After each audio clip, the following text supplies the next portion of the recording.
Hello, everyone. Welcome back to the English Leap podcast, your favorite English podcast for mastering the language and enhancing your life. I'm Aaron, and as usual, I'm here with my wonderful co-host, Evan. Evan, how are you feeling today? Hi, Aaron. I'm feeling fantastic, full of energy and excited for today's subject. What about you? I'm also doing well. You know, yesterday, I had a moment where I paused and wondered, why do some people manage to completely reshape their lives while others remain in the same situation? Oh, I've certainly thought about that. You observe someone move from having difficulties to achieving success, and you ask yourself, what is their key? Are they simply fortunate? Or is there a specific approach they follow? Precisely. And then I began reflecting on my own experience learning English. Initially, it seemed overwhelming. Countless words, numerous rules. However, gradually things became clearer. That's absolutely correct.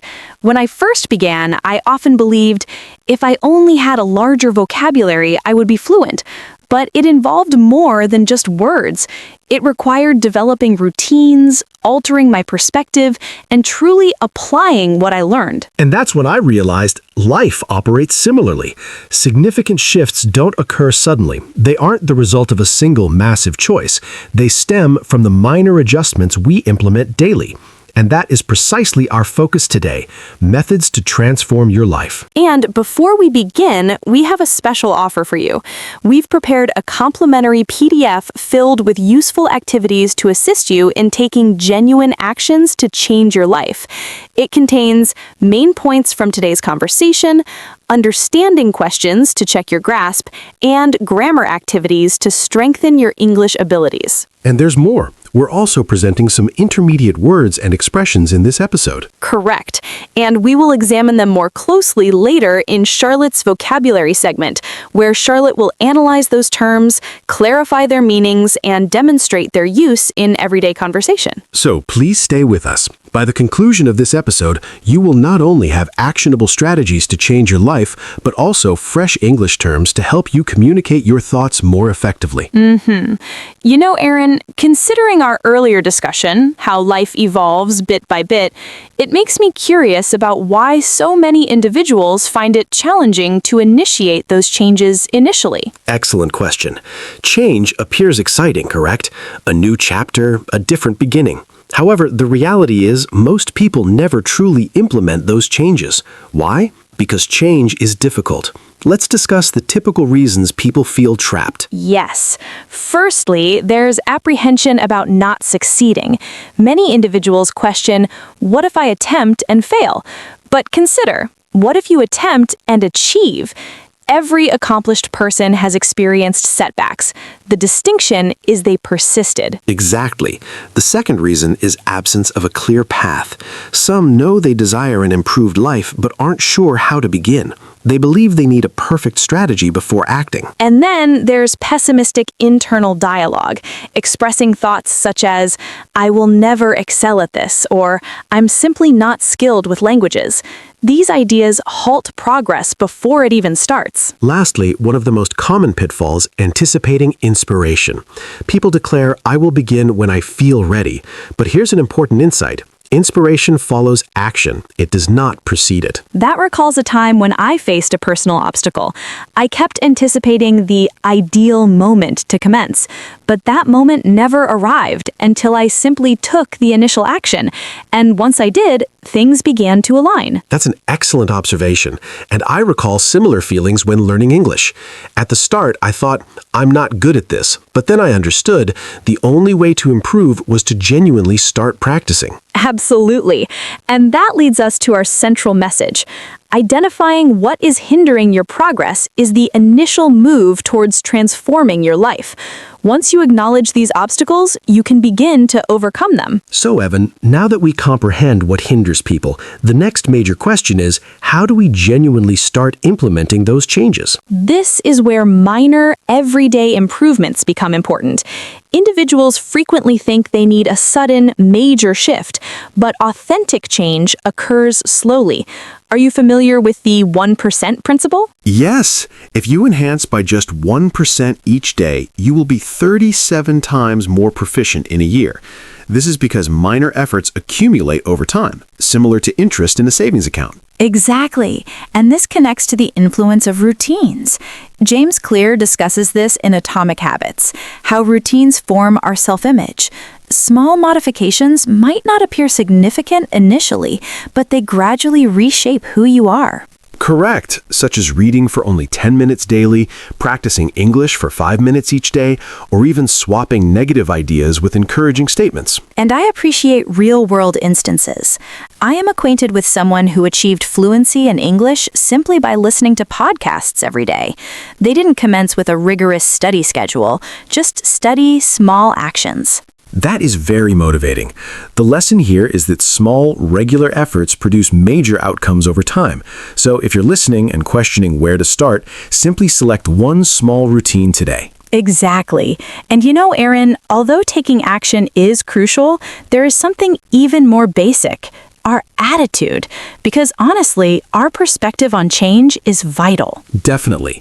There's a concept known as the growth mindset versus fixed mindset. With a growth mindset, you trust, I can get better. But with a fixed mindset, you believe, I will never be skilled at this. That's a major contrast. And another aspect, our brain is designed to focus on what we teach it to observe. Are you familiar with the reticular activating system, the RAS? Yes. It's the reason when you acquire a new word, you start hearing it frequently. Your brain sorts information depending on your focus. Therefore, if you continuously tell yourself, I can't do this, your brain will seek proof to support that. But if you state, I am improving daily, your brain will focus on that progress instead. That's why reshaping your thinking is so effective. 3 excellent methods are positive affirmations, mental imagery, and thankfulness. Right. Encouraging self-dialogue like, I am improving every day, helps reform our thoughts. Mental imagery, picturing yourself succeeding, convinces your brain it's achievable. And remember thankfulness exercises. When you focus on what is positive, you teach your brain to spot opportunities instead of barriers. That's the power of attitude. It's not magical. It's about teaching your brain to assist you, not oppose you. So true.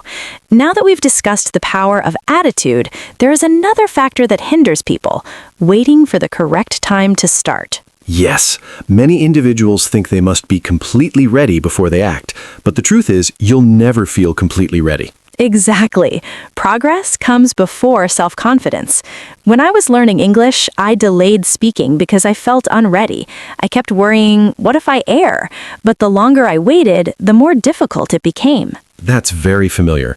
But when you finally took that first action, what occurred? Well, once I started speaking, I understood that making errors was part of learning. Every conversation, even with mistakes, built my confidence. I wasn't perfect, but I was progressing. And that's the essential point. There's a saying I admire, done is better than perfect. Too many postpone action because they want everything perfect. But in fact, imperfect action is always preferable to inaction. Right. If you wait for perfection, you'll never begin. Whether it's learning English, starting a new routine, or making a big life adjustment, just start. Small steps will lead to significant progress over time. So here's a brief task for you, our audience. Think of one thing you've been delaying. It might be practicing English, starting an exercise plan, or even reaching out to someone for help. And then just take one small step today. Not tomorrow, not next week, today. Because action creates momentum, and momentum builds confidence. That's right. Small, consistent actions over time create enormous change. So don't wait for the perfect moment. Make today the day you begin. Discussing action, have you ever observed how much our environment affects our routines and choices? It's not just about our actions, but also the people and things around us. Absolutely. The people you spend time with, the media you engage with, and the attitude you choose all significantly help shaping your life. Yes, a well-known saying states, you are the average of the 5 people you interact with most. If you're surrounded by negative, uninspired people, it's hard to remain motivated. But if you're near positive, ambitious people, their enthusiasm and habits will influence you. That's very true. So how can we build an environment that encourages growth? First, start by following motivational figures, whether authors, presenters, or social media profiles. Exposing yourself to positive sources will gradually adjust your perspective.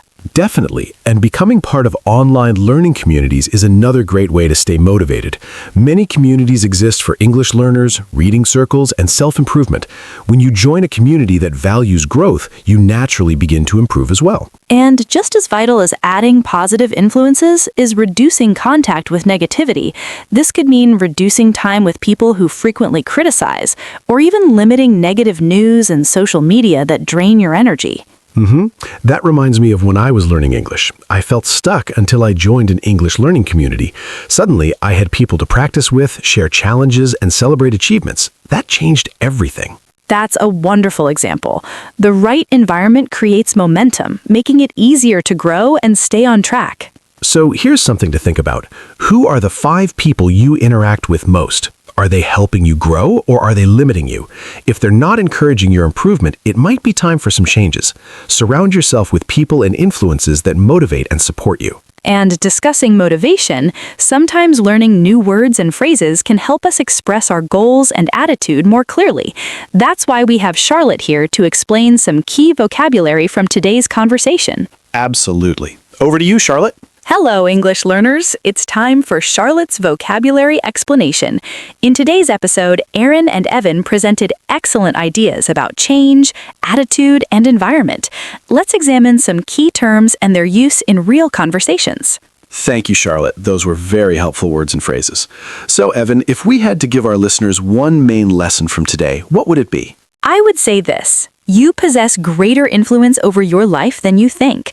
Small changes, the right attitude, and a supportive environment can totally reshape your life. That's so accurate. And remember, progress isn't instant, but each step brings you closer to your goals. And remember to download our free PDF guide for this episode. It's full of practical exercises and vocabulary to help you solidify what you've learned. Also, tell us in the comments what is one small change you're implementing today. We'd love to hear from you. And if you liked this episode, please subscribe, share, and leave a review. Let's continue growing together. See you next time on the English Lead Podcast.